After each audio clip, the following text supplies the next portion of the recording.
Presidente do Clube Militar defende golpe para, segundo ele, restabelecer a ordem. O general Eduardo José Barbosa publicou uma nota nesta quinta-feira com críticas e ameaças aos poderes legislativo e judiciário, à oposição e à imprensa. O militar disse que o único poder que está seguindo a Constituição é o executivo. O general Barbosa também disse que o país tem os Marcolas e Fernandinhos Beiramar investigando a atuação da polícia numa comparação entre os parlamentares e os traficantes. Difícil discordar dos problemas apontados na nota do Clube Militar. São os problemas que afligem a sociedade brasileira e que o povo brasileiro é quase unânime em concordar. Essa desordem, esse caos jurídico, inclusive, que afronta o Brasil, o Congresso que se omite dos seus papéis constitucionais, tudo isso são questões que, esses desmandos são questões que são pacíficas. A população brasileira concorda em grande parte com a nota do Clube Militar. Ela não fala em golpe, ela fala no tal do artigo 142, o que seria uma espécie de intervenção constitucional. É uma coisa absolutamente sem sentido. E mais do que isso, às vezes pode haver impressão pro ouvinte que o Clube Militar fala pelas Forças Armadas. Muitas vezes falou, mas ele fala por uma parte das Forças Armadas apenas, uma parte, são sempre oficiais de reserva, uma parte das Forças Armadas que tem esse tipo de pensamento. Não é majoritário, é um pensamento ainda muito pequeno dentro da tropa, das tropas, dentro dos oficiais. Então não há risco de intervenção militar, não há nenhum risco de golpe militar no Brasil. Não é isso que a nação anseia.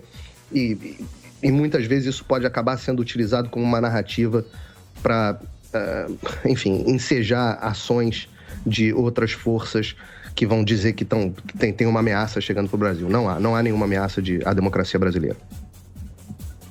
Pode-se usar o eufemismo que se quiser, mas os fatos são esses, né?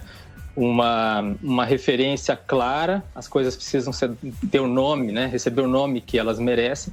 É uma referência clara, uma defesa, ainda que com uma tentativa de não de escamotear por trás de artigos e assim por diante, mas é uma defesa de um golpe, é uma defesa de uma ruptura institucional que não pode ser justificada por nenhuma dessas críticas à atuação dos outros poderes.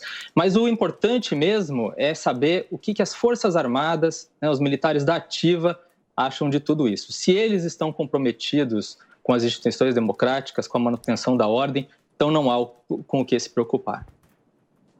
Não é eufemismo, não. Existe uma diferença entre um golpe e uma ação constitucional. Você está se baseando num artigo da própria Constituição. Embora, na minha visão, como eu disse aqui, é uma interpretação absolutamente sem sentido, não faz nenhum sentido, não tem nenhuma coerência com a visão original dos constituintes de 88.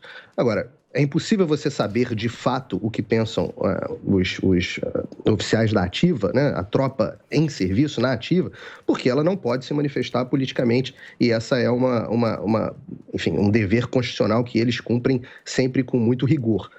O que você pode fazer é conversar com vários oficiais, como eu tenho feito, tenho bastante amigos nas Forças Armadas, converso com eles e a resposta que eu sempre tenho ouvido é: não tem menor clima para golpe, ninguém quer golpe, isso é uma coisa que não faz parte da tradição das Forças Armadas. É bom lembrar que mesmo em 1964, as Forças Armadas agiram, em última instância, clamada pelo povo e num contra-golpe. É sempre bom lembrar que golpistas geralmente não dizem que pretendem dar um golpe, eles sempre encontram alguma justificativa legal para fazer o que fazem.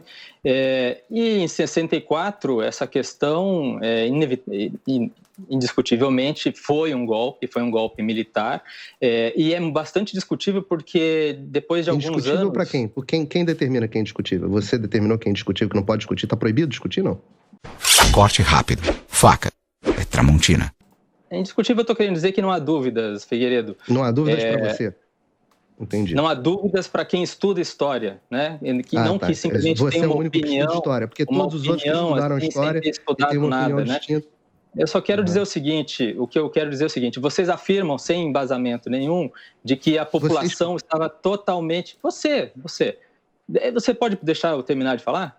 Vocês afirmam que a população estava absolutamente apoiou o movimento golpista de 1964, mas sem embasamento nenhum. Vocês dizem isso sem embasamento algum.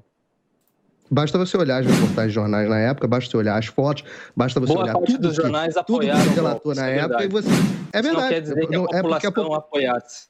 Então você olha as fotos, olha as passeatas, olha a manifestação das organizações sociais populares, e aí você vê se... Agora eu que queria terminar de falar. Aí você vê se as manifestações, se as fotos, se os editoriais dos jornais, se as manifestações dos grupos sociais, se eles servem de alguma forma de manifestação da população, ou não. Ou você vê a opinião dos grupos comunistas, dos historiadores marxistas e fica com elas, e aí você diz que você estudou história. Corte rápido.